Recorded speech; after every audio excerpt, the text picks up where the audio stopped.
만나면 좋은 친구 MBC.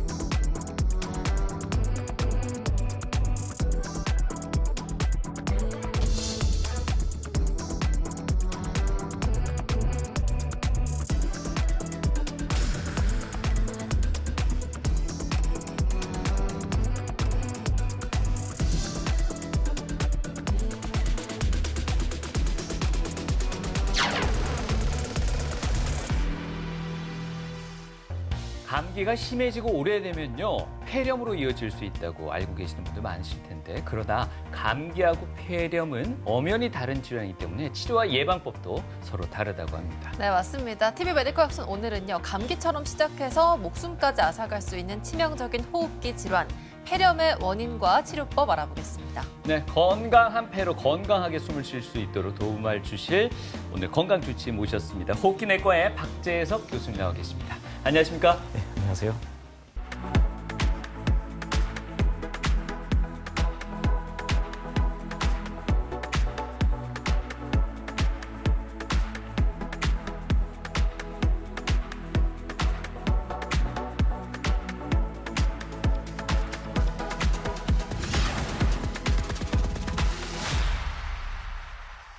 코로나19 팬데믹 이후에 이 호흡기 질환에 대한 관심도 높아지기도 했고요. 네. 요즘 같은 환절기에 호흡기 질환 건강에 대해서 더 유독 신경 쓰시는 분들이 많은데요. 맞습니다.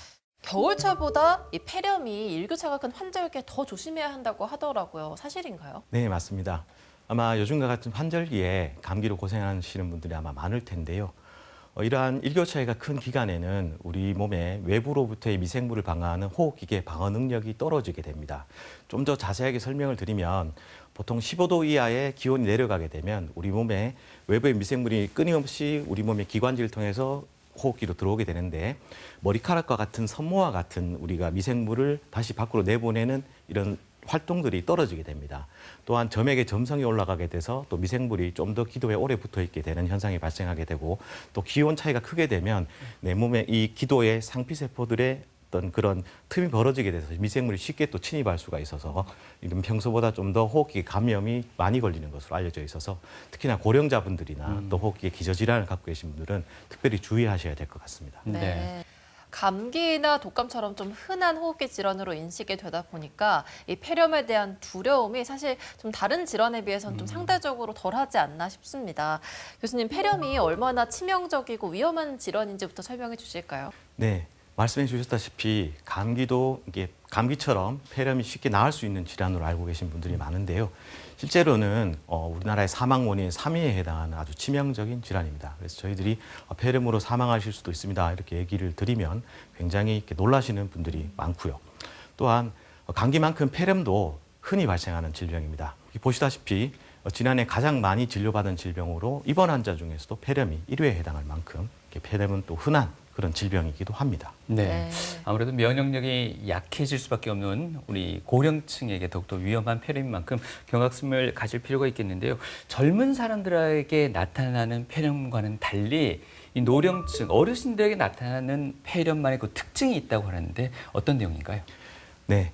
보통 우리가 일반적인 폐렴은 기침이 나고 발열이 있고 가래가 있는 이런 전형적인 증상들이 나타나서 폐렴을 빨리 진단할 수가 네. 있는데요. 노인분들 같은 경우에는 이러한 증상들이 없는 경우가 종종 있습니다. 그래서 보통 식욕이 없다라든지 기력이 떨어져서 자꾸 누워 계신다라든지 아니면 의식이 좀 평소보다 떨어진다라든지 이런 다양한 증상들이 폐렴의 시작일 수가 있습니다. 그래서 폐렴이 결국 늦게 진단이 되고 중증으로 악화돼서 병원에 오시는 경우가 많아서 이렇게 사망률도 많이 올라갈 수 있게 됩니다. 네, 고령층뿐만 아니라 중증 질환을 가지신 분들, 특히 암 환자의 경우에는 오랫동안 항암 치료를 좀 받으시기 때문에 뭐 체력도 많이 떨어져 있을 거고 면역력도 그렇죠. 약해진 상태인데 이런 분들도 폐렴을 더욱 조심해야 한다고 하더라고요. 네, 맞습니다. 암 환자분들을 포함해서 면역이 떨어진 분들에게 폐렴이 생기는 것을 면역 저하자 폐렴이라고 얘기를 하는데요. 특히 암 환자분들 같은 경우에는 암 자체로 인해서 면역력이 떨어질 수도 있고요. 또한 세포독성 항암제라고 항암 치료에 의해서 면역력이 떨어지게 됩니다. 이러한 경우에 정상 면역을 가진 환자분들에게 걸리는 폐렴과는 많이 다른데요. 일단은 저희들이 항생제를 쓰더라도 잘 듣지 않고 또 치료 기간이 오래 걸리는 경우가 많습니다. 또 한 가지는 보통 정상인에서 걸리지 않는 균에 의한 감염이 생길 수가 있습니다. 보통 곰팡이 폐렴과 같은 경우에는 정상인에서 거의 생기지 않는데 면역이 떨어진 분들에게는 이런 곰팡이를 방어해낼 능력이 떨어져 있기 때문에 이런 곰팡이 폐렴이 걸리게 되고 또 이런 것들은 또 쉽게 진단하기도 치료하기도 쉽지가 않아서 치료에 많은 힘든 그런 면이 있습니다. 네. 교수님 그렇게 설명을 해주셔도 호흡기 질환들이 원래 또 증상이 또 비슷비슷하다 보니까 헷갈리기 쉽지 않습니까? 섣부른 자가 진단은 좀 피해야 되지 않을까 싶은데요. 그럼 주요 호흡기 질환들을 좀 비교 설명해 주시면 이해가 쉬울 것 같습니다. 흔히 감기, 기관지염, 폐렴에 대해서 많이 헷갈려하시고 혼동하실 수가 있는데요. 먼저 호흡기계 구조를 보시면 우리 몸에는 부비동, 인두, 후두로 이루어져 있는 상기도가 있고요. 또 성대 하부를 이루고 있는 기관지, 세기관지, 종말세기관지, 폐포로 이루어진 하기도가 있습니다.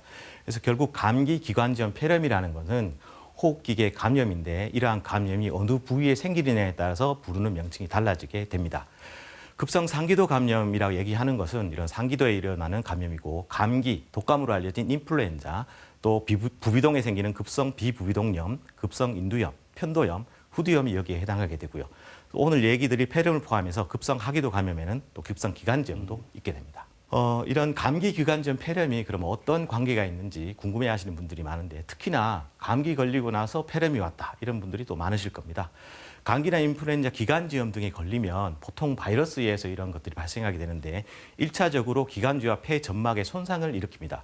그 틈을 타서 2차적으로 세균이 폐에 쉽게 침투해서 폐렴으로 발병할 수도 있어서 이 세 가지의 관계가 있다 이해를 하시고 감기, 기관지염일 때 폐렴으로 진행하지 않도록 빨리 치료를 받으시고 하시는 게 좋을 것 같습니다. 네. 네. 혹시 폐 기능이 안 좋으면 좀 코로 숨 쉬는 게 어려워져서 입으로 숨을 쉬는 그럴 수 경우도 있죠. 많아지잖아요. 근데 입으로 숨을 쉬는 그 구강호흡이 건강에는 좀 좋지 않다고 들었던 것 같은데 폐 건강에도 영향을 미칠까요? 어떨까요? 네, 맞습니다. 코로 숨을 쉬는 것과 입으로 숨을 쉬는 것의 차이는 내가 들이쉬는 숨이 코를 통과하느냐 하지 않느냐의 차이가 있습니다. 그러면 우리 몸의 코는 어떠한 역할을 하는지 알아보면요. 공기가 들이쉬는 숨이 코를 통과하게 되면 코털과 같은 이런 것들이 있어서 외부의 먼지라든지 미생물들을 일단 걸러낼 수가 있습니다. 또한 외부의 차갑고 건조한 공기가 코를 통과하면서 가온 가습이 이루어져서 기도 내에 이런 어떤 우리 몸의 방어 기능을 손상되지 않도록 지켜주는 역할을 하게 되는데요. 주로 코 쪽에 뭔가 문제가 있으신 분들 같은 경우에는 코로 숨을 쉬니까 불편해서 입으로 숨을 쉬는 경우가 많은데 이러한 경우가 반복적으로 장기간 지속된다면 기도의 방어 능력을 떨어뜨릴 수가 있어서 감기나 호흡기 감염이 더 잘 걸릴 수가 있어서 유의하셔야 될 것 같습니다. 네. 자, 이렇게 치명적인 폐렴을 단순한 그 감기의 연장선으로 생각해서는 절대 안 될 것 같습니다. 먼저 감기는 폐렴과 어떻게 다른 질환인지 그 특징부터 한번 살펴보도록 하겠습니다. 감기는 의학적으로 바이러스에 의한 경증 상기도 감염으로 정의됩니다. 보통 200여 가지 이상의 바이러스 A형이 감기를 일으키는 것으로 알려져 있고요. 보통 성인에서는 연간 2, 3회 정도 발병한다고 알려져 있습니다. 연령대에 따라서 감기가 발생하는 횟수는 다른데요. 1세 미만의 유아 같은 경우에는 1년에 6번 정도 감기가 많이 생깁니다. 그래서 보통 2달에 한 번꼴로 감기가 자주 발생하는데 사람이 커가면서 이런 다양한 감기 바이러스에 노출이 되고 또 거기에 대한 면역을 획득하게 되면서 나이가 들면 들수록 감기의 발생 횟수는 떨어지게 되고요. 그래서 보통 연세 많으신 분들한테 여쭤보면 감기 잘 안 걸린다 이렇게 얘기하시는 분들이 많은데 그게 사실입니다. 보통 60세 이상이 되면 1년에 한 번 정도 감기가 있을까 말까 하는 경우라서 감기가 좀 이런 2, 3회 이상 평균보다 많이 걸린다면 혹시나 다른 질환이 있는지 또 다른 문제가 있는지 또 한번 살펴봐야 될 것 같습니다. 네. 감기는 다들 잘 아시다시피 이렇게 발생하게 됩니다. 누구한테 옮았다, 이렇게 가족 간에 또 옮았다 이렇게 얘기하듯이 당연히 전염에 의해서 감기에 걸리게 되고요. 이런 전염은 3가지 경로에 의해서 보통 발병하게 됩니다. 접촉에 의한 전파, 그러니까 사바람이나 주변 환경인데요. 보통 기침을 하거나 호흡기계 분비물들이 문고리라든지 일상생활 속에 이런 물건들이 묻어 있다가 다른 사람이 그 물건을 손으로 만지게 되고 또 그 만진 손으로 나의 코나 얼굴을 이렇게 무심결에 만지게 되면서 바이러스들이 내 몸에 침투하게 되는 방법으로 감기가 걸릴 수가 있고요. 또한 앞에서 어떤 분이 기침하면서 튀어나온 비말에 의해서 전파될 수가 있고 공기 중에 떠다니는 이런 바이러스에 의해서 감기에 걸릴 수가 있습니다. 보통 흔히 가족들 간에 감기가 한 명이 걸리면 돌아가면서 이렇게 감기를 하는데 꼭 보통 보면 한 분이 나을 때 정도 되면 또 다른 분이 걸리곤 하는데요. 감기 바이러스가 내 몸에 들어온다고 해서 바로 발병하는 건 아니고요. 바이러스에 따라 좀 차이는 있지만 보통 2, 3일 정도 잠복기를 지난 이후에 감기가 발병하기 때문에 다른 가족 구성원들이 좀 감기가 나을 때쯤에 또 다른 분이 또 감기가 걸리고 이렇게 반복적으로 발생하게 된다고 알고 계시면 될 것 같습니다. 보통 또 이렇게 질문하시는 분들이 계십니다. 나는 평소에 다른 분들보다 감기에 좀 자주 걸린다 하시는 분들은 이런 사항을 좀 기억하시는 게 좋을 것 같은데요. 보통 어르신들이 좀 걱정하는 게 내가 감기에 걸리면 애들한테 옮긴다 이렇게 또 걱정을 많이 하시는데 오히려 그 반대의 경우가 사실은 더 많습니다. 앞에서 보셨다시피 어린애들일수록 감기에 걸리는 횟수가 많기 때문에 주로 어린이들을 돌보는 할머니들 요즘 같은 경우에 감기에 좀 자주 걸린다라는 분들이 많아서 성인의 감기의 빈도는 어린이와 접촉 횟수와 관련이 있다는 이런 얘기가 있습니다. 또한 스트레스나 과도한 운동, 수면 장애, 추위와 같은 것들이 나의 면역력과 호흡기계 방어 능력을 떨어뜨리기 때문에 이런 감기와 같은 상기도 감염의 빈도를 증가시킨다고 알려져 있어서 혹시나 감기에 자주 걸린다고 생각되시는 분들은 혹시나 여기에 해당하는 점이 있는지 한번 살펴보시고 개선하는 게 도움이 될 것 같습니다. 감기의 증상은 대부분 호흡기계 병들의 질환 증상이 비슷하지만 이런 것들이 있습니다. 콧물, 코막힘, 기침, 인후두 불편감 등이 있고요. 또 전신 증상으로 두통이라든지 무기력감이 있을 수 있고 또 인접한 장기인 귀의 불편감을 느낄 수도 있습니다.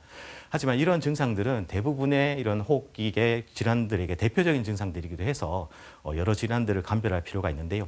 특히 콧물과 같은 경우에 누런 콧물인 경우에 호소하시는 분들이 많은데 뭐 축농증과 같은 비부비동염이 아닌가 의심할 수는 있는데 이러한 콧물 색깔만으로는 사실은 감별할 수는 없어서 병원을 방문하셔서 확인해 보는 게 좋을 것 같고요. 또한 가족 구성원들에 따라서도 같은 바이러스에 감염됐다 하더라도 증상이 다를 수가 있습니다. 어떤 분은 목 감기를 주로 호소하시는 경우가 있고 어떤 분들은 코 감기를 주로 호소하시는 분들이 있는데 이러한 바이러스가 나의 상기도의 어느 부위에 어떻게 염증을 일으키는지에 따라서도 같은 바이러스라서 증상이 다를 수가 있습니다. 그럼 감기는 언제쯤 나을까요? 또 이렇게 물어보시는 분들이 많습니다. 그래서 아까 앞에서 얘기 드렸듯이 한 분이 나을 때쯤 되면 걸린다는 말이 맞습니다. 보통 1에서 3일째 최대 증상이 나타나고요. 정상 성인에서는 보통 3에서 10일 정도 감기 증상이 지속되는 것으로 알려져 있고요. 4분의 1 환자분에서 2주 이상 증상이 지속되는 경우가 있는데 이런 경우에는 보통 흡연자분들이 많고요. 또한 기존 호흡기계 만성 질환을 갖고 있으신 분들이 감기 증상이 2주 이상 지속된다고 알려져 있어서 2주 이상 감기 증상이 지속된다면 혹시나 다른 병일 수도 있어서 이런 경우에는 또 병원을 방문하셔서 한 번쯤은 확인해 보시는 게 좋겠습니다. 네, 보통 감기에 걸리면 저희가 한 일주일에서 2주일 정도는 이제 지속이 된다라고 체감을 또 하고 있기도 하고 뭐 네. 약을 먹거나 주사를 맞으면 조금 더 빨리 호전되는 경우도 있기는 한데요. 만약에 감기 증상이 낫지 않고 2주 이상 지속이 된다면 좀 어떤 가능성을 의심해 볼 수 있을까요? 네, 우선 비슷한 상기도에 일어나는 여러 가지 감염들이 이러한 증상들을 나타낼 수가 있는데요. 우선 급성 부비동염, 축농증으로 많이 알고 계신데 농성 콧물이 있고 특히나 안면부에 통증이 있거나 압통이 있거나 또 고개를 숙였을 때 뭔가 쏠리는 축만감이 있다면 급성 부비동염일 수 있어서 병원에 진료를 받아보셔야 될 것 같습니다. 두 번째로 인후통이 특징인 급성 인두염이 있습니다. 급성 편도염이라 하기도 하고요. 이러한 경우에는 음식을 삼킬 때 아프거나 또 연하 곤란이 일으킬 수도 있어서 이러한 증상이 있다면 또 병문을 방문해 보시는 게 좋을 것 같습니다. 세 번째로 급성 후두염이 있는데요. 감기 걸리고 나서 목소리가 변하는 분들이 있으실 건데 이런 분들 경우에 급성 후두염일 수가 있습니다. 또한 소아에게서 좀 더 많이 생기긴 하지만 성인에서도 발생할 수 있는 급성 후두계염이 동반될 수도 있습니다. 급성 후두계염은 우리가 숨을 들이쉴 때 들어가는 공기의 입구인 후두가 부어서 호흡곤란이 일어날 수가 있고 이런 경우는 응급 상황인 경우가 있습니다. 그래서 혹시나 목소리가 쉬고 호흡이 좀 곤란함을 느끼신 분들이 있다면 빨리 병원에 가셔서 진료를 받아보시는 게 좋겠습니다. 마지막으로 급성 하기도 감염이 있는데요. 이러한 경우에는 감기와 다르게 콧물, 코막힘 등의 증상보다는 가래가 동반된 기침이 주 증상이 이루어지는 경우가 많습니다. 특히나 급성 기관지염 같은 경우에는 저희들이 어떤 CT나 엑스레이 같은 영상으로 진단하기보다는 5일 이상의 기침과 가래가 있는 경우에는 임상적으로 급성 기관지염으로 진단하고 이에 대한 처방을 해드리고 있고 또 이러한 경우가 지속된다면 또 폐렴을 의심해야 되는 상황이 있어서 이따가 또 설명을 해드리도록 하겠습니다. 네, 감기를 비롯해서 감기와 유사한 호흡기 질환까지 알아봤고요. 자, 이제 본격적으로 폐렴이란 어떤 질환인지 살펴보도록 하겠습니다. 네, 먼저 폐렴에 걸린 환자분을 가상으로 이렇게 한번 설명을 드리고 하시는 게 이해가 빠를 것 같습니다. 평소에 건강하시던 70대 남자분이시고요. 7일 전부터 열, 기침, 가래가 동반됐고 이후에 숨이 차서 병원에 오셨습니다. 그래서 일주일 전부터 증상이 생겼으니까 급성 증상에 해당하고요. 또 열이 있었으니까 감염을 의심해 볼 수가 있고요. 또한 증상이 기침과 가래를 동반되어 있기 때문에 호흡기계 감염을 먼저 의심해 볼 수가 있겠습니다. 보통 병원에 오시면 혈압, 맥박, 호흡, 체온 이런 것들을 측정하게 되는데 측정을 해보니 맥박이 110회로 빠르고 호흡도 28회로 빠른 호흡을 하고 계십니다. 당연히 발열이 있는 상황이고요. 보통 이러면 저희가 폐렴을 진단해야 되는데 청진기로 보통은 폐렴이 의심할 수 있는지 소견을 먼저 확인하게 되는데 왼쪽 가슴을 청진했을 때 커피를 이렇게 빨대로 마실 때 뽀로록 하는 그런 거품 소리가 들렸습니다. 그러면 보통 폐렴을 확인하기 위해서 가슴 엑스레이를 찍게 됩니다. 엑스레이는 이렇게 공기가 통과하는 부분은 검게 나타나게 됩니다. 우리의 폐는 공기만 가득 차 있기 때문에 까맣게 나타나는 게 정상적이라고 생각하시면 되는데 빨갛게 화살표로 표시된 부분을 보면 하얗게 변해 있는 것을 알 수가 있습니다. 네.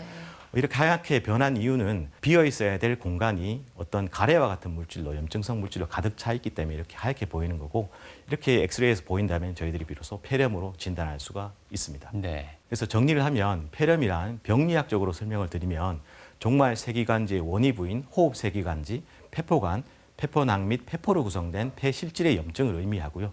일반적으로 세균, 바이러스, 진균류 등의 미생물로 인한 염증을 의미하게 됩니다. 그림으로 좀 더 자세하게 설명을 드리면 우리 몸의 기도는 이렇게 나뭇가지처럼 기도, 기관지, 세기관지, 종말 세기관지로 이어지는 것처럼 이렇게 점점 가늘어지면서 이렇게 뻗어나가게 됩니다.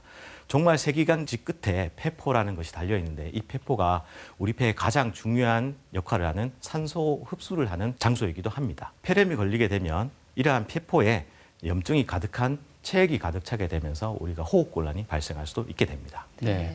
말씀하신 호흡곤란에 대한 부분은 폐렴이나 내지는 폐암의 초기 증상이나 또 비슷하게 나타날 수 있는데 글자 한 글자 때문에 그 심각성은 완전히 달라지는 것 같습니다. 그렇다면 과연 이 폐렴이 지속적으로 악화될 시에 폐암으로까지 진행될 수 있다고 봐야 될까요? 네, 좋은 질문입니다. 폐렴이 폐암으로 진행하는 경우는 없고요. 오히려 반대인 경우가 많습니다. 폐암의 초기 증상이 폐렴으로 진단되는 경우가 있어서 저희들도 진료를 할 때 유의를 하고 있는 상황이기도 한데요. 폐암은 어떤 폐의 덩어리라고 생각하시면 되는데 그 덩이가 초기에 기관지를 맞게 되면 그 기도에 우리 분비물들이 차이게 되고 또 미생물들의 증식을 일으켜서 폐렴이 생길 수가 있습니다. 그런데 그런 덩이가 아주 작다면 초기에 저희가 발견할 수가 없을 거고 또 같은 장소에 폐렴이 반복적으로 발생한다라든지 그런 경우에 저희들이 폐암을 의심해서 검사를 진행해 볼 수가 있습니다. 또 폐렴이 충분한 치료에도 불구하고 계속 잘 낫지 않는다면 CT에서 폐렴과 똑같이 보이는 폐암도 있습니다. 그래서 그런 경우에는 저희가 조직 검사까지 진행하는 경우도 있습니다. 네. 폐렴에도 종류가 여러 개가 있다고 합니다. 어디서 왜 걸렸는지에 따라서 그 분류가 다르다고 하는데요. 네. 어떻게 나눠볼 수 있을까요? 네, 흔히들 폐렴은 미생물로 인해 발생하는 것으로 알고 계신데 그 이외에 다른 원인에 의한 폐렴도 존재합니다. 항암제라든지 또는 자가 면역 질환을 치료하기 위한 여러 약제들에 의해서 우리 몸의 면역 체계의 반응이 이상하게 변하면서 그러한 약제로 인해서 내 몸의 면역이 나의 폐를 공격하면 생기는 약제 유발 폐렴이 있고요. 또 폐암이라든지 유방암이라든지 이런 어떤 원인에 의해서 폐의 방사선 치료를 받으신 분들 같은 경우에는 방사선에 의한 폐 손상으로 폐렴이 오는 경우도 있습니다.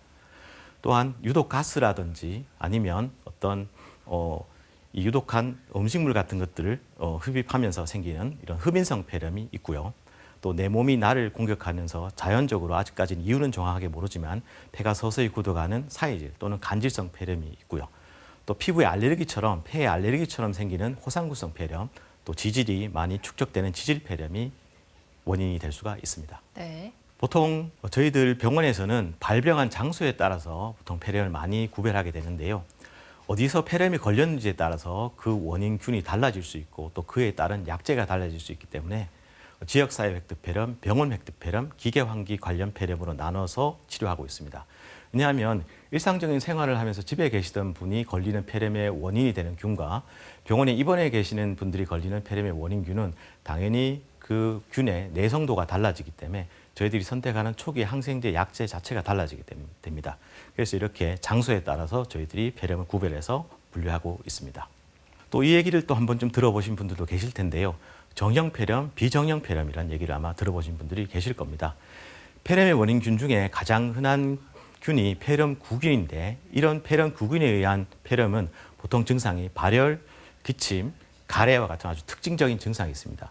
하지만 일부 폐렴 원인균에 따라서 이러한 증상 이외에 오히려 전신 증상으로 복통, 설사, 관정통, 몸살과 같은 이런 증상들이 오히려 더 뚜렷하게 나타나는 폐렴이 있어서 이러한 폐렴을 비정형 폐렴이라고 이야기를 하고요. 또 이렇게 구별한 이유는 과거에 저희들이 폐렴의 원인균을 잘 진단하기 어려웠던 시절에 항생제를 선택하기 위한 목적이기도 합니다. 네. 원인에 따른 폐렴의 다양한 종류에 대해서 설명을 해주셨는데요. 그렇다면 어떤 과정에서 이 폐렴이 실제 발생하게 되는지 그 내용도 궁금해집니다. 폐렴의 발생은 대부분 흡인에 의해서 발생하게 됩니다. 코인두나 구강인두의 분비물에 포함된 미생물이 하부 기도로 흡인이 일어나게 되는데요. 수면 중에 정상인의 50%에서 소량의 흡인이 발생하게 됩니다. 하지만 대부분 면역 기능이 정상인 분들은 이렇게 미생물이 하부 기도로 흡입된다 하더라도 내 몸이 잘 방어해내기 때문에 폐렴에 잘 걸리지가 않습니다. 하지만 기저질환을 앓고 계시거나 그다음에 면역력이 떨어진 분들 같은 경우에는 이런 기도로 넘어간 미생물에 의해서 폐렴이 쉽게 발생할 수가 있겠죠. 또한 이런 흡인 이외에도 또 다른 몸의 장기의 감염에 의해서 그런 원인균들이 피를 타고 폐에 와서 또 폐렴을 일으키는 현행성 전파에 의한 폐렴도 있고요. 또 폐와 인접한 장기에서의 직접적인 전파로 인해서 폐렴이 발생할 수도 있습니다. 이것을 그림으로 좀 더 쉽게 설명해 드리면 이런 세균, 바이러스, 진균 같은 미생물이 기도로 들어오게 되고 결국 폐포까지 들어가게 되면 백혈구를 동반한 염증 반응이 일어나고 또 폐포를 둘러싸고 있는 모세혈관에서 체액이 누출돼서 폐포로 유입되게 돼서 이런 가래와 같은 염증성 물질들이 폐포를 가득 채우게 되면서 폐렴이 발생하게 된다고 이해하시면 되겠습니다.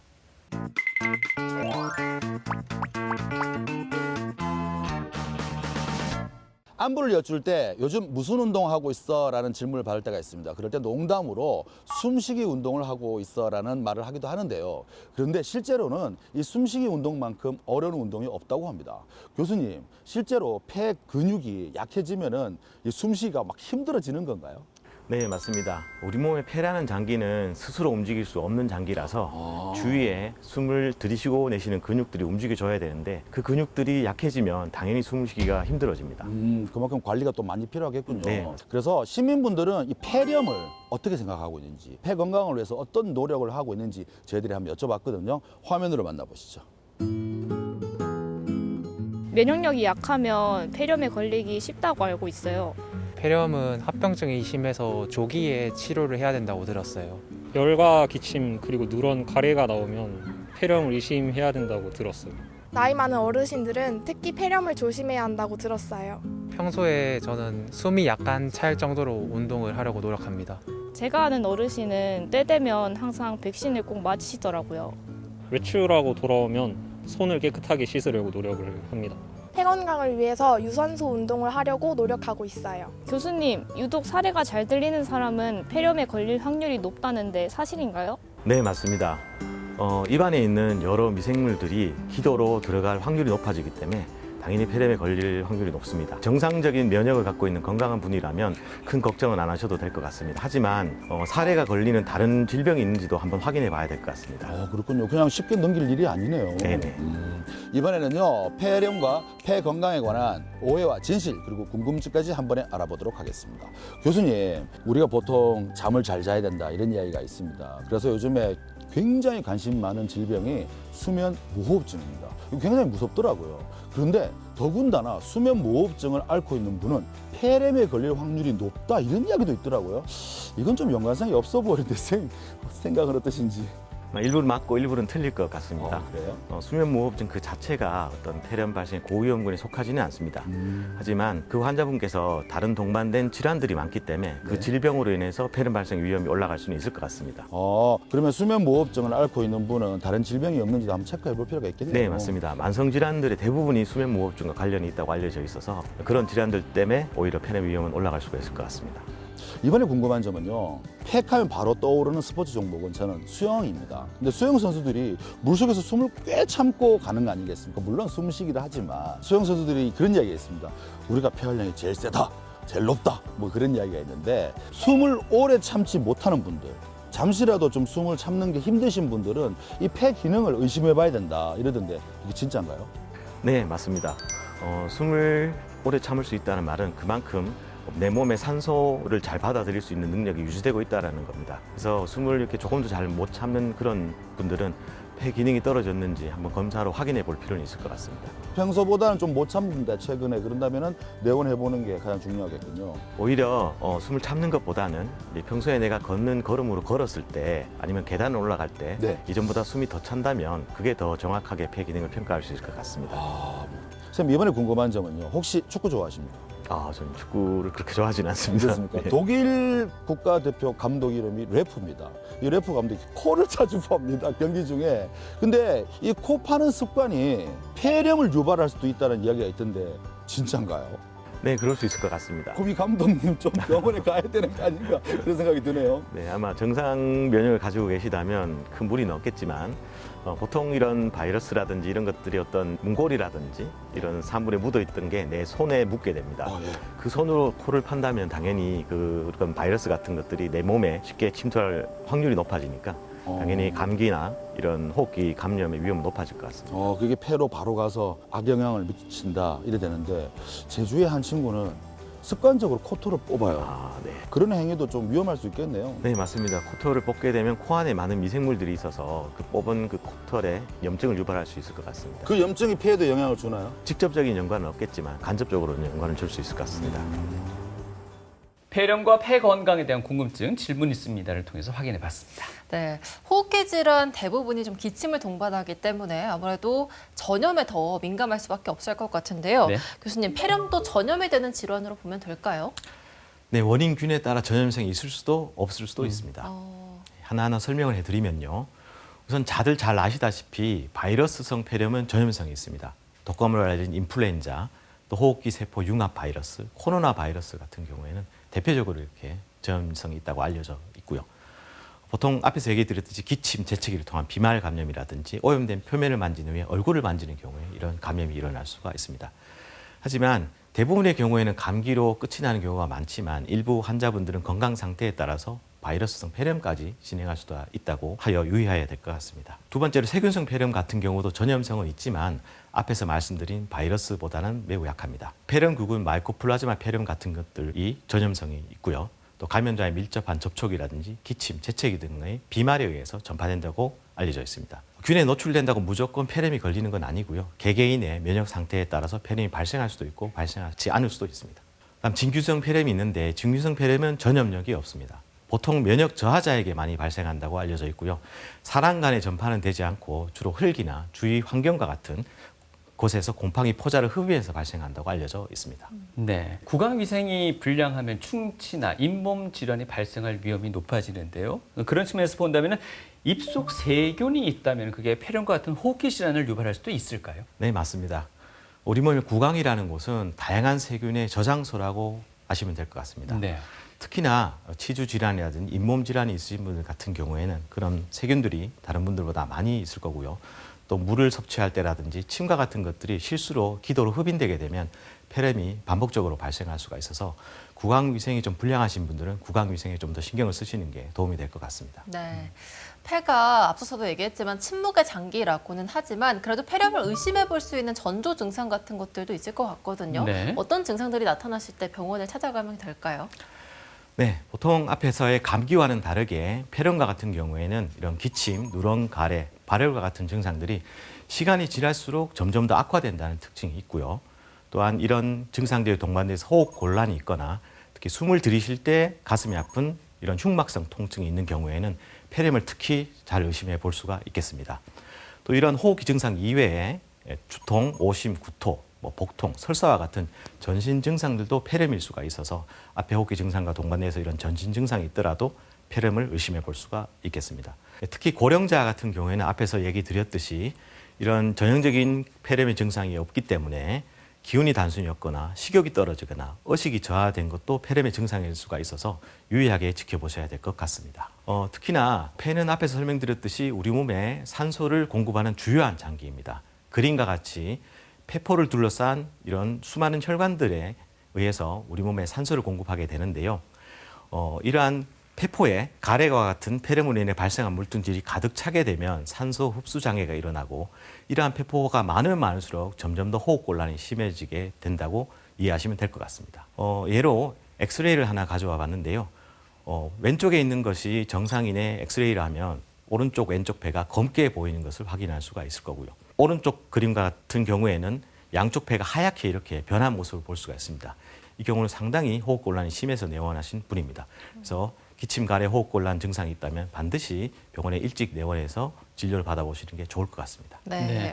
기침이 쉴 새 없이 계속될 때는 호흡곤란 증세가 일어나서 실신해까지 이르는 경우도 있다고 하는데요.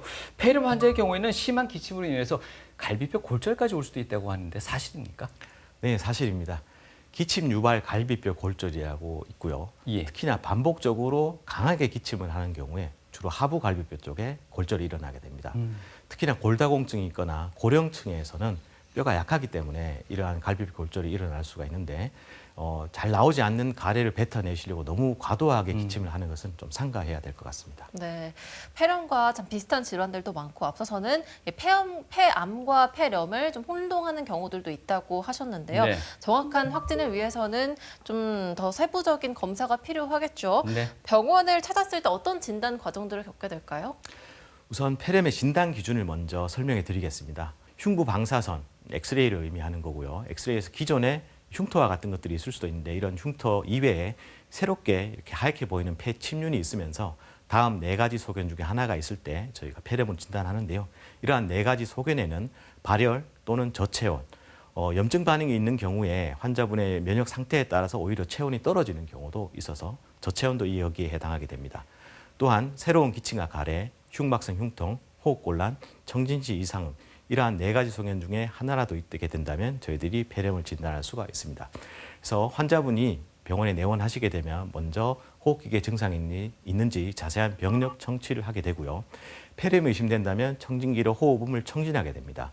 그래서 폐렴이 의심되는 호흡음이 청진된다면 확인을 위해서 흉부 엑스레이를 촬영하게 되고 흉부 엑스레이에서 좀 애매한 경우에는 가슴 CT까지 촬영하는 경우가 있고 또 보조적으로 염증 수치들을 보기 위해서 혈액 검사가 있을 수가 있습니다. 또한 이런 폐렴을 일으키는 원인균에 따라서 항생제들이 달라질 수 있기 때문에 모든 환자분들에게 시행하지는 않고요. 주로 입원 환자분들에게 시행하는 가래 검사가 있게 됩니다. 폐렴이 있을 때 다양한 형태로 이렇게 사진에 나타날 수가 있는데요. 우리의 폐는 오른쪽에 3옆, 왼쪽에 2옆, 총 5옆으로 구성되어 있습니다. 우측에는 우상엽, 중엽, 하엽이 있는데 이런 옆 전체를 침범하는 대엽성 폐렴이라고 있는데 사진에 보시다시피 넓은 부위에 하얗게 보이는 이런 대엽성 폐렴이 사진에 보이는 경우가 있고요.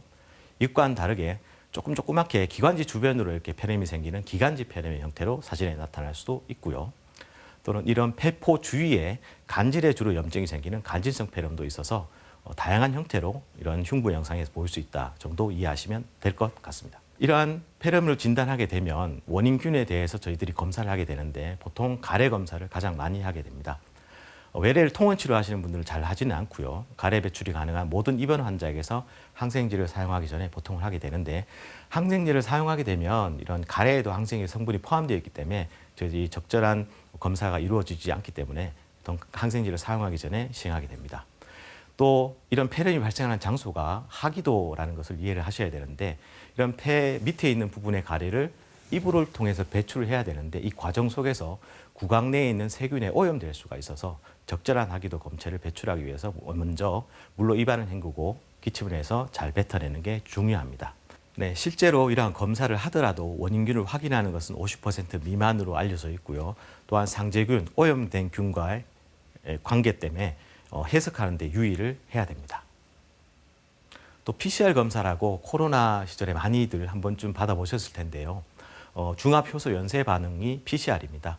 이 PCR은 이런 미생물의 유전 정보를 이렇게 증폭해서 쉽게 알아낼 수 있는 검사 방법이고요. 전통적으로는 직접 저희들이 세균을 키우는 배양 검사를 이용했다면 일부 특히나 비정형균과 같은 경우에는 배양이 잘 되지 않는 경우가 많아서 진단에 어려움을 많이 겪었습니다. 하지만 이러한 PCR 방법을 이용한다면 쉽게 그런 균들을 검출할 수가 있고 특히나 여러 가지 세균 또는 바이러스를 동시에 검사할 수 있어서 요즘에 이러한 방법으로 많이 검사를 하고 있습니다. 또 혈액 배양 검사라고 주로 입원하신 환자분들이 한 번쯤은 받아보셨을 검사가 있는데요. 이 경우에도 반드시 항생제 투여 전에 시행을 하게 됩니다. 항생제를 투여하게 되면 혈액 내에도 항생제가 존재하기 때문에 이런 균의 배양이 잘 이루어지지 않기 때문입니다. 검출률은 5에서 14%로 낮지만 만약에 혈액 배양에서 균이 검출된다면 이미 내 몸의 상태가 폐렴을 지나서 폐혈증으로 가고 있다는 증거일 수도 있어서 혈액에서 균이 나오느냐 안 나오느냐는 저희들의 주요 관심사이기도 합니다.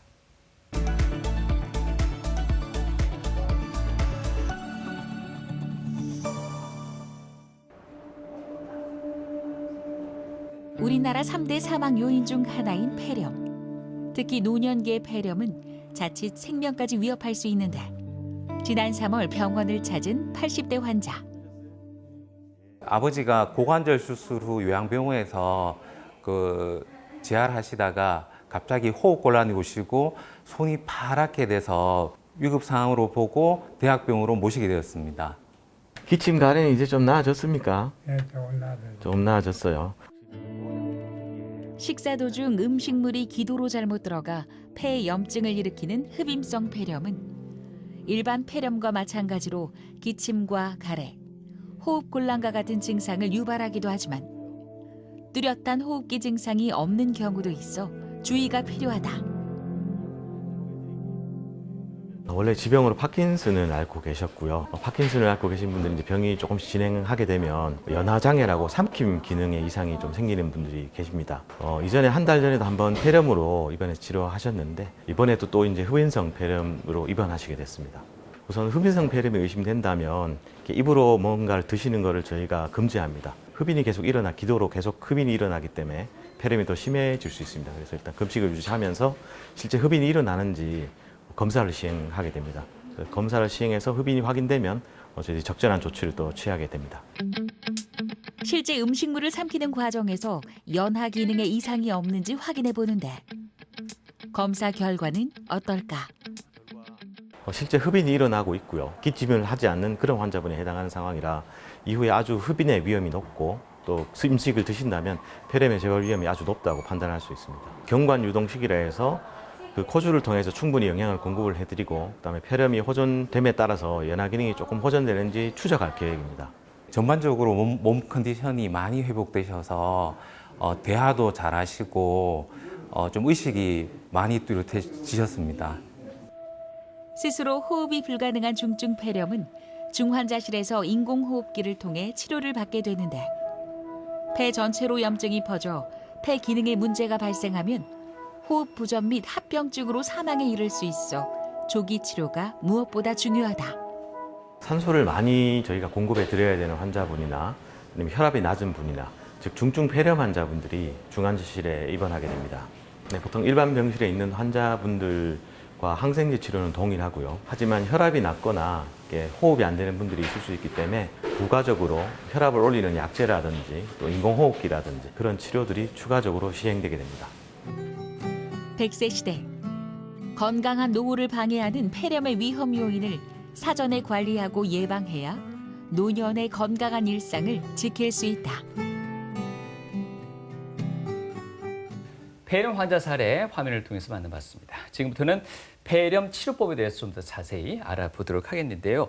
아무래도 폐염증이 생기는 질환이다 보니 이 세균을 박멸하는 항생제 치료가 근간이 되지 않을까 싶은 생각이 드는데 실제 폐렴은 어떤 치료법을 우선적으로 적용하고 있습니까? 주로 이제 원인되는 미생물에 따라서 치료되는 약제들이 좀 차이가 있습니다. 네. 세균에 대해서는 항생제를 사용하게 되고요. 바이러스 같은 경우에는 항바이러스제, 진균 같은 경우에는 항진균제를 사용하게 되는데요. 저희들이 앞에서 설명드렸던 그런 원인균에 대한 진단 검사를 하더라도 이러한 균을 알아내기에는 2, 3일 정도의 시간이 필요합니다. 그럼 2, 3일 동안 저희가 치료를 하지 않을 수는 없기 때문에 항생제라든지 약제를 사용하게 되는데요. 이러한 근거가 되는 것들이 보통은 각 나라마다 흔한 원인균과 또 그런 원인균에 대한 내성률들이 잘 알려져 있고 공고안들이 있습니다. 그래서 이러한 안을 참고해서 경험적으로 저희가 원인균이 밝혀질 때까지는 항생제를 사용하게 됩니다. 주로 입원하게 되는 경우와 외래에서 통원하는 환자로 크게 나뉘게 되는데 이러한 경우에 항생제의 종류도 달라지게 되는데 왜냐하면 주로 발생하는 균들의 차이가 있기 때문입니다. 외래 통원하는 환자분 같은 경우에는 폐렴 구균이나 마이코플라즈마, 헤모필러스 인플루엔자 균 등과 같은 균들이 흔하기 때문에 이러한 균들을 치료할 수 있는 항생제를 사용하게 되고요. 입원하시는 환자분들 같은 경우에는 두 가지로 나누게 되는데 일반 병실로 입원하는 환자분들과 중환자실로 처음부터 입원하시는 중증 폐렴 환자분들이 있겠죠. 이런 환자분들에게서도 균에 따른 차이가 있어서 저희들이 초기에 항생제를 선택할 때 환자분의 중등도에 따라서도 조금씩 달라진다라고 이렇게 이해하시면 될 것 같습니다. 네. 또 이렇게 많이 물어보시는데요. 폐렴이면 꼭 입원해야 됩니까? 이렇게 물어보시는 분들이 계신데 경증 폐렴 환자분들은 오히려 입원보다 외래 치료 시에 더 빨리 일상생활과 직장생활에 복귀하실 수가 있습니다. 입원을 하게 되면 눈에는 보이지 않겠지만 더 강한 내성균의 중복 감염의 위험을 높이기 때문에 외래에서 통원하실 수 있는 분들은 오히려 외래에서 치료하시는 것을 더 권장해 드리고요. 또 반대의 경우도 있습니다. 꼭 입원이 필요하신 분들인데 여러 가지 이유로 통원 치료를 원하시는 분들이 있는데요. 이러한 분들 중에 일부가 악화돼서 입원하는 경우가 있는데 이런 경우에는 중증 폐렴으로 진행하게 되고 사망하시는 경우도 있어서 의사분들이 환자분이 폐렴이 입원이 결정되어서 입원을 권유하게 되면 가능하면 입원해서 치료하는 게 도움이 되겠습니다. 네, 그럼 이러한 항생제는 도대체 얼마나 사용하는지에 대해 물어보시는 분들이 많은데요. 우선 이런 항생제를 초기에 사용하는 시간에 따라서 환자분의 예후가 달라진다고 알려져 있어서 보통 입원하시는 환자분들 같은 경우에 진단 8시간 이내에 항생제를 선택해서 투여하는 것을 원칙으로 하고 있고요. 보통 일반적인 폐렴은 5에서 7일 정도 항생제를 사용하지만 균의 종류나 환자분의 상태에 따라서 2, 3주 또는 그 이상의 항생제 치료 기간이 필요한 경우도 있습니다. 네, 외래 환자분들뿐만 아니라 입원 환자들 같은 경우에도 일단 우선적으로 항생제 같은 약물 치료가 우선된다는 거잖아요. 근데 중증도가 굉장히 높거나 혹시 필요에 따라서 수술 치료가 좀 진행되기도 하나요? 네, 보통 일반적인 폐렴은 폐렴 자체로 수술을 하는 경우는 없고요. 이런 폐렴에 따른 합병증 때문에 수술을 하는 경우가 간혹 있습니다. 농중이라든지 폐 농양과 같은 경우에는 폐가 이렇게 염증이 너무 심해서 폐가 이렇게 부서지는 경우고 이러한 부서진 부분에는 저희들이 사용하는 항생제가 잘 전달되지가 않아서 적절한 항생제를 사용함에도 폐렴이 잘 낫지 않는다면 그 부분을 이렇게 잘라내 버리고 배농을 하는 수술이 필요한 경우도 있습니다. 네. 이 폐렴은 치료하면 끝나는 게 아니고요. 그 이후에 올 수 있는 합병증까지 한 발 앞서서 선제적으로 신경 써야 되는 질환이라고 합니다. 그만큼 합병증이 무섭다는 얘기일 텐데요. 폐렴으로 인한 무서운 합병증 과연 어떤 것들이 있습니까? 네, 이러한 폐렴이 잘 치료되면 좋겠지만 일부 환자분들에게서는 이러한 합병증들이 동반될 수가 있는데요. 가장 중요한 것이 호흡 부전입니다. 이렇게 숨이 찬다고 생각하시면 되는데 이 숨이 찬 게 심해지면 병원에서는 보통 산소를 사용하게 되고 이러한 일반적인 산소 공급에도 적절한 산소 공급을 할 수가 없다면 인공적으로 내 몸에 산소를 불어넣게 되는 기계환기, 인공호흡기라고 알려진 이런 기계환기를 하게 됩니다. 또 이런 기계환기로도 모자라면 내 몸에 직접적으로 혈관에 산소를 공급하게 되는 에크모라는 이런 장비를 이용할 수가 있는데 이런 호흡 부전이 진행된 경우 특히나 인공호흡기를 사용하게 된 경우에는 사망률이 매우 높게 올라가게 됩니다. 또한 폐렴이 있다가 이러한 폐렴이 폐혈증, 폐혈성 쇼크로 진행하면서 혈압이 떨어지는 경우가 있는데 이런 경우에는 승합제 사용이 필요할 수가 있고요. 이런 호흡 부전이라든지 쇼크가 동반되게 되면 내 몸의 각종 장기에 산소의 공급이 떨어지게 됩니다. 그러면서 신장이라든지 또 심부전과 같은 이런 다른 장기의 기능이 떨어지게 되고 특히나 투석을 하시는 경우도 많이 볼 수가 있습니다. 또한 피가 굳는 걸 몸에서 잘 조절하고 있는데 이런 응고 기능에 장애가 일어나서 혈전이 발생하거나 반대로 출혈이 발생하는 경우도 있고요. 앞에서 설명드린 폐농량이라든지 또 흉수가 발생해서 배액관을 삽입해야 되는 이런 합병증이 발생할 수도 있습니다. 네, 이렇게 치명적인 합병증을 불러올 수 있기 때문에 평소에 폐렴 위험 인자를 갖고 계신 분들은 더욱더 주의하셔야 될 것 같은데요. 네. 어떤 경우에 폐렴의 고위험군으로 분류가 될까요? 네, 국내 폐렴 환자분 10분 중에 9분은 65세 이상입니다. 네, 그래서 65세 이상의 고령자분들은 폐렴의 고위험 구두로 포함돼서 각별한 주의를 하셔야 될 것 같고요. 잘 아시다시피 당뇨, 심장질환, 만성 폐질환 등의 만성 질환자분들은 폐렴의 고위험군으로 알려져 있고 또 흔히 간과하기 쉬운데 흡연하시는 분들이 감기라든지 폐렴에 더 쉽게 걸릴 수가 있기 때문에 이런 분들도 유의하셔야 될 것 같습니다. 또 면역 저하자라든지 삼킴 기능에 장애가 있는 분들은 폐렴에 쉽게 걸리고 또한 중증 폐렴으로 진행할 수가 있어서 이런 분들 또한 주의를 하셔야 될 것 같습니다. 네, 아무래도 고령층에서 많이 발생하는 질환이다 보니 그 폐렴 치료에 대한 예후는 어떨지도 궁금합니다. 보통 일반적인 폐렴은 치료가 잘 되는데요. 보통 폐렴 환자의 한 10분 중에 7분은 외래에서 통원 치료가 가능한 경우고요. 결국 한 3분 정도에서 입원 치료가 필요하게 됩니다. 외래 환자의 사망률은 한 5% 미만으로 대부분 잘 낫게 되는데 입원 환자의 사망률은 여러 가지 합병증들이 동반된다면 40%까지 이런 사망률이 올라갈 수 있어서 입원하게 되고 또 호흡곤란이 생기고 이런다면 폐렴의 사망률이 올라갈 수도 있겠구나 이렇게 이해를 하시는 게 좋을 것 같습니다. 네. 아무리 특효약이 있어도 예방이 가장 중요하겠죠. 폐렴을 예방하기 위한 첫걸음 무엇부터 하는 게 좋을까요? 네, 아마도 많은 분들께서 이미 알고 계실 것 같은데요. 무엇보다 중요한 것은 예방접종입니다. 폐렴 구균에 대한 예방접종과 인플루엔자에 대한 예방접종이 있다고 많이들 알고 계실 텐데요. 특히나 65세 이상의 고위험 분들에게서는 반드시 시행하셔야 될 것 같고요. 또 19세에서 65세라도 만성 질환을 앓고 계신 분들은 예방접종을 하시는 게 도움이 될 것 같습니다. 또한 면역 저하 환자분들도 이러한 예방접종을 해야 되는데 잘 모르시는 분들이 많아서 꼭 기억해 두셔야 될 것 같습니다. 또 이 이외에도 앞에서 말씀드렸듯이 감기나 기관지염이 또 폐렴으로 이렇게 진행하는 경우가 있기 때문에 생활습관 개선이 중요하겠습니다.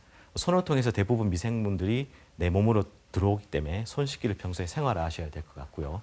흡연자분들은 금연을 꼭 하셔야 될 것 같고요. 특히나 폐렴의 고위험분, 면역 저하자라든지 연세가 많은 분들 같은 경우에는 이런 환절기라든지 독감이 많이 발생하시는 계절에는 사람들이 많은 곳에 방문하는 걸 자제하는 것이 중요하겠습니다. 또 이런 질문을 하시는 분들도 한 번씩 보는데요. 폐렴에 걸렸던 사람도 예방접종을 해야 되냐고 이렇게 물어보시는 분들이 많습니다. 예방접종했는데 왜 폐렴이 걸리냐 이렇게 물어보시는 분도 많고요. 폐렴의 원인은 워낙 다양하고 이러한 가장 흔한 원인균인 폐렴구균에 대한 현재 예방접종만 있는 상황이고요. 또한 이런 폐렴구균도 종류로 따지면 약 90개의 혈청형이 존재하기 때문에 현재 나와 있는 예방주사로 모든 원인에 대한 예방은 어렵기 때문입니다. 그래서 한번 폐렴에 걸렸던 사람도 폐렴구균 예방접종을 하지 않았다면 폐렴 발생 위험이 높은 경우에 접종을 권장해 드리고 있습니다.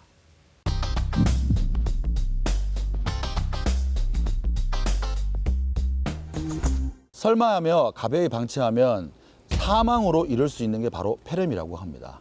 그래서 이번에는요, 폐렴에 관한 시청자 사연들을 모아봤습니다. 교수님, 최근 폐렴을 진단받고 항생제 치료 중인 40대 여성분의 사연입니다. 이분이요, 성실하게 꾸준히 약을 복용하다 보니까 기침이나 가래가 조금 줄어들었다고 합니다. 점점 좋아지고 있다는 증세겠죠. 환절기가 되다 보니까 집안이 좀 건조하다라는 걸 느낀대요. 그래서 잠을 잘 때는 가습기를 틀어놓고 좀 자고 싶은 모양입니다. 그런데 주변에서 폐렴을 앓고 있으면 가습기 이용하면 절대 안 된다는 어떤 충고를 받았는 모양이에요.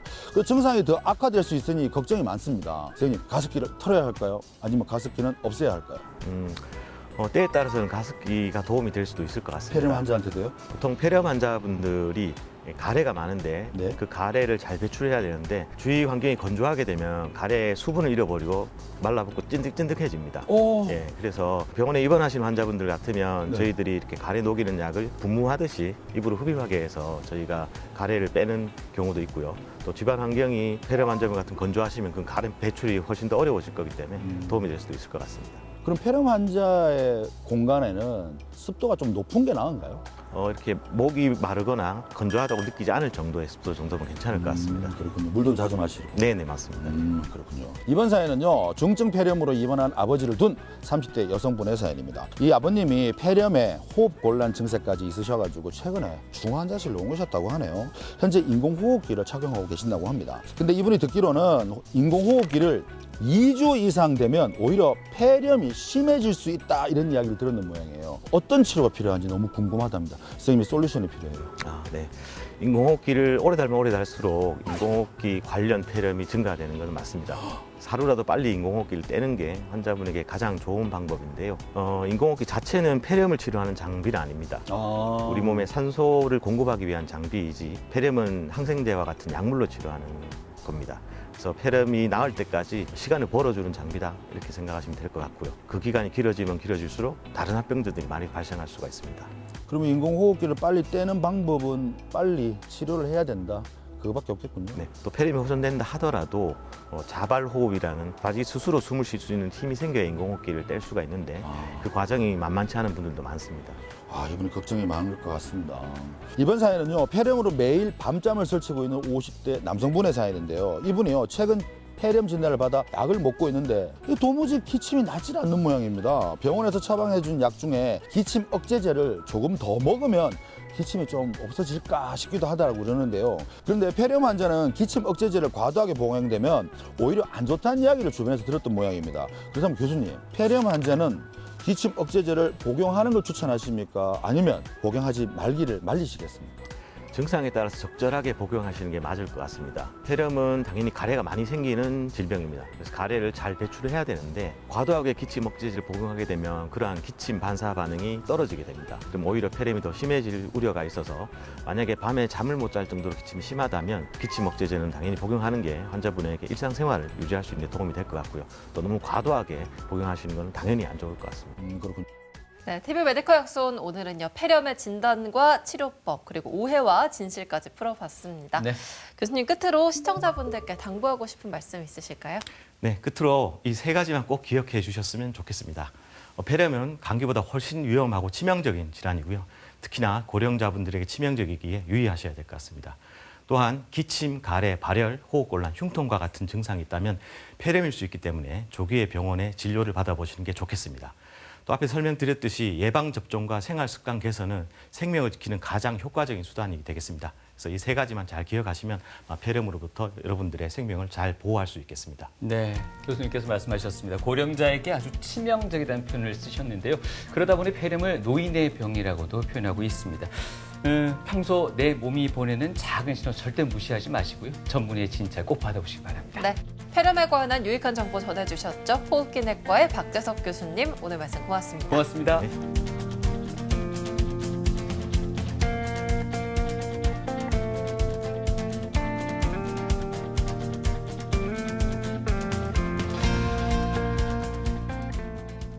코로나가 한창 시절이었습니다. 코로나로 인한 중증 폐렴이 걸렸었고요. 인공호흡기만으로 안 돼서 에크모라고 피에 직접적으로 산소를 공급하는 장비까지 이렇게 달고 했던 환자분인데 그 장비를 한 넉 달 정도 달고 비로소 호전이 돼서 퇴원하신 분이 계신데 지금도 일상생활 다 하고 계신 분이 계십니다. 그분을 보면서 가장 제가 좀 뿌듯하게 느꼈던, 개인적으로는 거의 기적이 아닐까라고 생각하는 그런 환자분입니다. 폐섬유증으로 흔히 알고 계시는 이렇게 폐가 서서히 굳어가는 병이 있습니다. 아직까지 이 병을 호전시킬 수 있는 약제는 없는 상황이고요. 많이 악화가 되면 유일한 치료법이 폐이식에 해당하게 됩니다. 그런 폐섬유증을 앓는 환자분들은 오히려 암 환자분들보다도 더 힘들어하시는 분들이 사실은 많습니다. 기회가 된다면 폐섬유증을 세계의 수많은 분들이 이렇게 약제를 개발하고 도전하고 있겠지만 그런 쪽에 연구를 좀 해봤으면 하는 그런 생각이 있습니다.